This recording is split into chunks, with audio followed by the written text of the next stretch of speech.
Surtout vous, mesdames. Vous dites « Je t'ai dit que je ne voulais pas faire, mais tu m'as poussé. » Eh bien, tu as offert tes lèvres. Je n'embrassais pas le vide. Tu as coopéré. Oui, sinon les gens vont vous manipuler psychologiquement. Si tu es un vrai chrétien et qu'une personne te plaît, tu ne peux pas sortir avec elle pendant 2 ans. Je te mets au défi. C'est une chose d'être avec quelqu'un et que vous ayez fait une erreur ou faites des erreurs. Je veux dire, peut-être qu'au début, vous vous êtes dit, parce que dans vos relations précédentes, vous faisiez des choses que vous ne voulez plus faire. Et vous avez pris une décision dans vos cœurs, que cette nouvelle relation, je ne veux rien faire qui ne glorifie pas Dieu, tel, tel et tel. Ne confondez pas isolement et sanctification.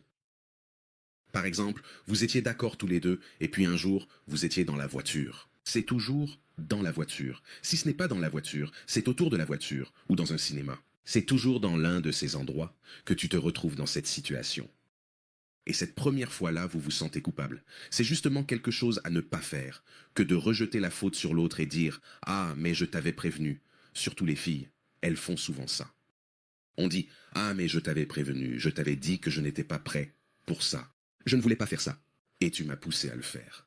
Eh bien, mais toi aussi tu as bien avancé tes lèvres. Je n'embrassais pas de l'air.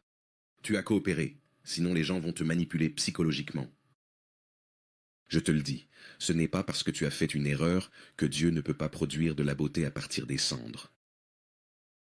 On ne largue pas son ou sa partenaire, juste parce que vous avez fait une erreur tous les deux. Tu joues la victime. Ce n'est pas une attitude chrétienne. Vous étiez deux à participer à ce péché, donc tu ne peux pas apaiser ta conscience en faisant porter le poids de cette faute sur quelqu'un d'autre. Tu comprends ce que je veux dire? Il y avait quelqu'un dans notre église qui s'est marié. Elle a dit, pasteur, j'étais célibataire depuis 10 ans. C'est quand elle a commencé à sortir avec la personne qu'ils se sont mariés en 8 mois pour éviter les histoires touchantes. Il y a des gens qui sont déjà venus me voir. Ils m'ont dit qu'ils allaient se marier. J'ai dit, les gars, prenez votre temps. Ils ont répondu, pasteur, on ne veut pas faire ça parce qu'on ne veut pas déshonorer Dieu. J'ai dit, je comprends. C'est une bonne raison. Si tu es un vrai chrétien et que tu aimes quelqu'un, tu ne peux pas sortir avec cette personne pendant 2 ans.